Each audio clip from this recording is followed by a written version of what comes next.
play. Okay, hello guys, welcome. We are going to be watching game number 2 now of sixjaxDDE, the Terran in the top right, going up against MouzMorroW, the Zerg in the bottom left. Last game was a pretty cool game. Morrow definitely played well, DDE played well too, but just not quite enough. So I'm going to say hello, and why don't you say hello as well? So yeah, guys, we're going to be going into game number 2 here. This is obviously a best of 3 series. We are in the winners bracket round of 3. So being that MLG was a double elimination tournament, DD would just get a little bit of a setback, but nothing crazy. So. Both these guys are very strong players, so don't count DD out. He's a very, very skillful person. Plus, just going down in the loser bracket, even if he loses, he can still work his way back up, as he's definitely one of the top players out there. Yeah, Supply Depot going down, and ironically enough, DD's not walling off, which is very surprising. We pretty much see 95 to almost 100% of games where you wall off with your primary depot. So opting not to do that, and instead going for a Rax, this will be interesting. He might be 2 Raxing. That's generally one of the times that you don't wall off, so that could be interesting. 2 Raxing hasn't happened a ton lately, so it might catch Morrow a little off guard, though he's probably covered enough that he should know exactly what to do to go into it, but never mind, our fire's going up, so I'm wrong. Whoops. Okay, so right now Morrow's going for his hatchery first, so again, I like that a lot. Yeah, and here's the problem: is drone's going to get inside, and obviously you have to always be careful of the extractor trick, but we'll see what happens. I mean, really, the wall off should have at least been started. So the only thing I can think of is that we're going to see a factory land here or something. Yeah, possibly a reactored Hellion build or something. Yeah. Morrow going for the expansion, so pretty much same plan as last time. Yeah, we'll see if DD can make better use of getting expansions. With xel'naga being the next map, what DD can do is get 2 bases pressure and then try and take his gold base. Once he can get his gold base down, that'll help him get a ton of marines out and really help him put the pressure on Morrow. It's a great place to stage attacks from, and if he can get that, he'll be in a pretty solid choice position, and Morrow would have to do something along the lines of perfect play to really be able to punish DD for it. Yeah, DDE going for a factory, but again, no wall off. Yeah, this is definitely weird. I'm probably gonna float off the barracks to the bottom left part of that wall, and then replace the barracks with the factory, and then maybe just get a supply depot or an early expansion, so the wall is not completely necessary. That's the only thing I can really imagine would be happening with his wall off plans. I don't know, man. I'm really gonna say that DD has pulled a huge mistake here, and I'm already gonna call it that this is gonna really cost him.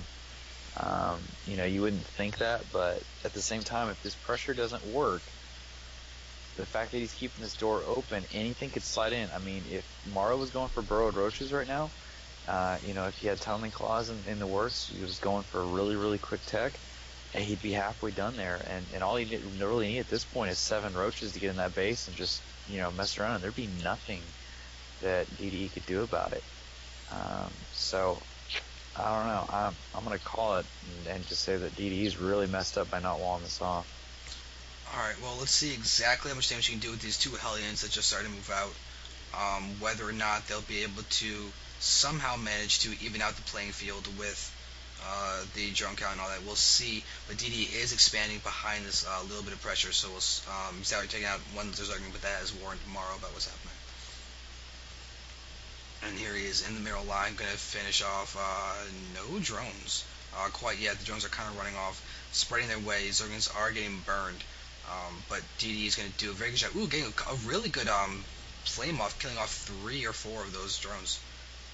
Yeah, 3 queens that are going to prevent any of these Hellions from really doing any major damage. He's got Lings on the ramp along with a queen to make sure that these Hellions definitely don't get up into the base.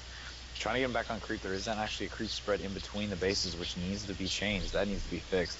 And going into the drone line, there is 1 Hellion down. I think MouzMorrow's a little bit nervous about spraying that last creep tumor just because of the fact that the Hellions could take out, but there's a lot of explosions. Oh my god, the burning that's happening is really, really solid. Looks like DDE is pulling a little ahead at the moment with this very, very solid Hellion harassing.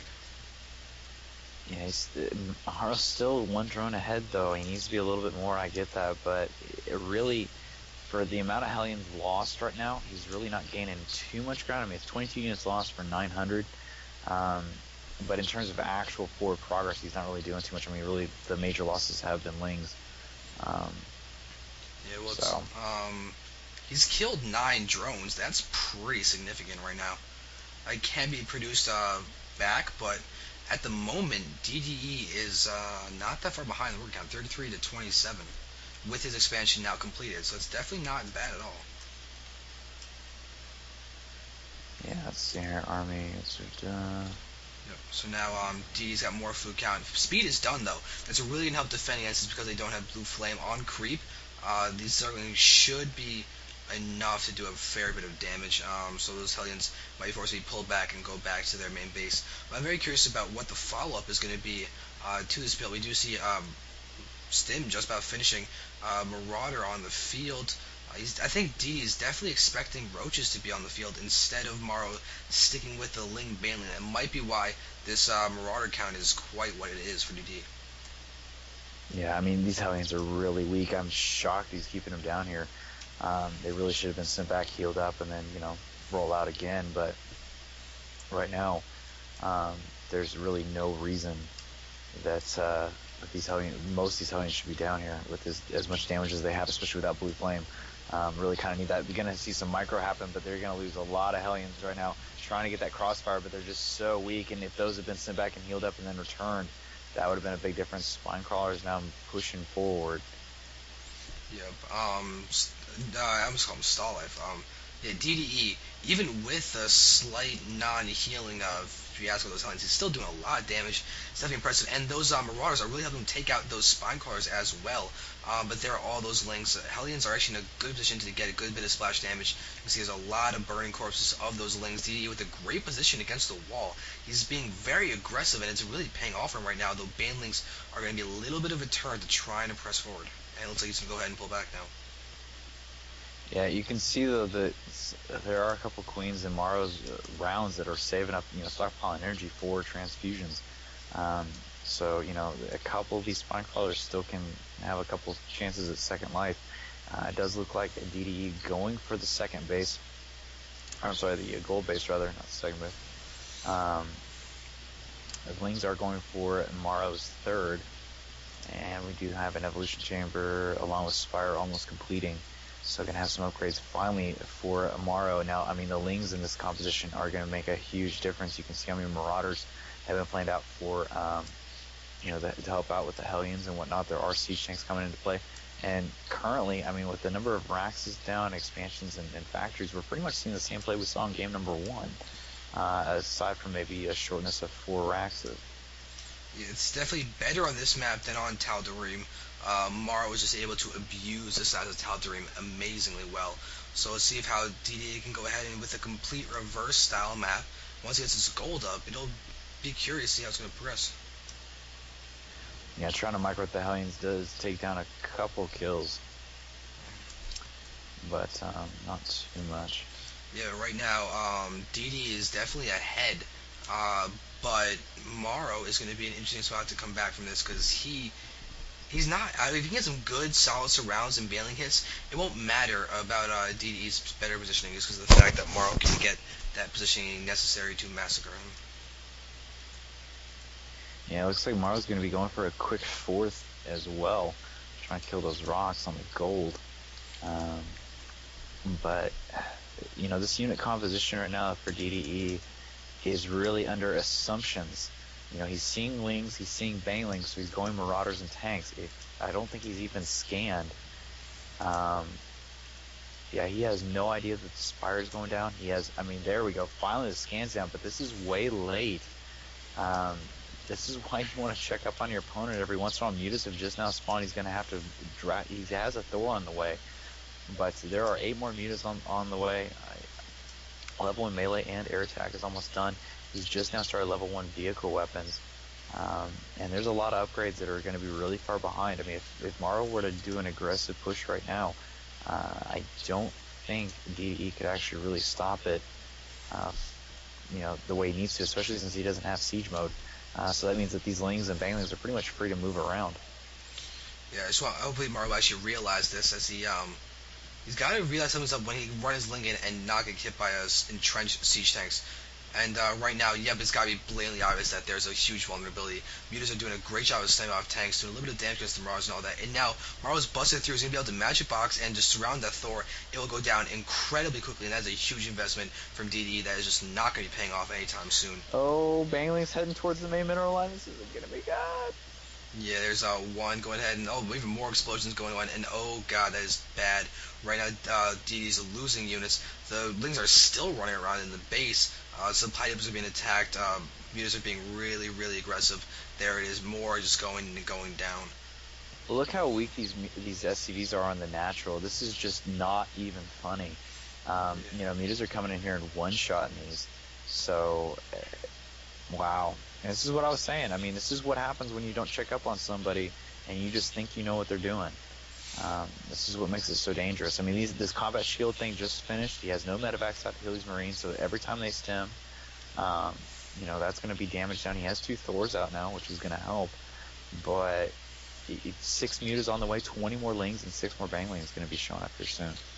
I think MouzMorroW has now abandoned the droning. He's going to go ahead and start working on the kill.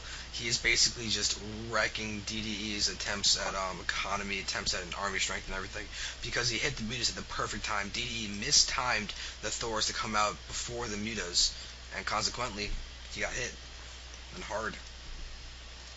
Yeah, I mean, the mutas are just stacking up. I mean, 2 Thors with a 3rd on the way is going to help, but then you got to be worried about the Zerglings showing up, and there aren't any Hellions out, which is surprising. Marauders and Marines will do okay, but with this many Zerglings out, you really do need some Hellion support, and Blue Flame at that, especially with the level 1 vehicle weapons, that'll really help out, but he just doesn't have the unit composition right now, and he's not reacting to MouzMorroW in order to be, he's being reactive right now instead of just being, forward progress and being aggressive, which is not good. So all these missile turrets actually just went away at the goal, so he's having to rebuild all those, which isn't good. So that's a waste of time. You can see, again, MouzMorrow's economy is just getting out of control. I'm actually surprised he doesn't have more on the board than he already does. He's waiting for larvae. That's pretty much what's stopping and holding him back. He could be going for it. He finally is putting down that 3rd hatchery, but he actually cannot keep up with his economy right now, with how much larvae is actually getting produced.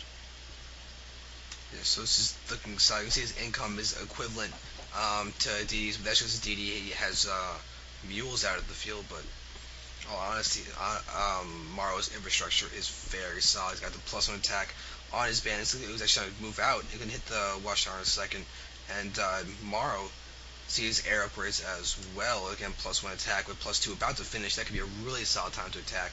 He knows that DD is directly to his left with a mainly Thor army, so banelings are going to be pretty decent to get some splash damage on the few Marines that are left, but in all honesty, it's almost all Thors. Yeah, the lings will definitely clean up here. Obviously, the mutas being so mobile, they are getting a lot of hits done to them, so you got to be careful of that. But, I mean, every one shot, there's so many mutas here that every shot they take pretty much takes a 1/3 of a Thor's life instantly. So these mutas are essentially 3-shotting a Thor.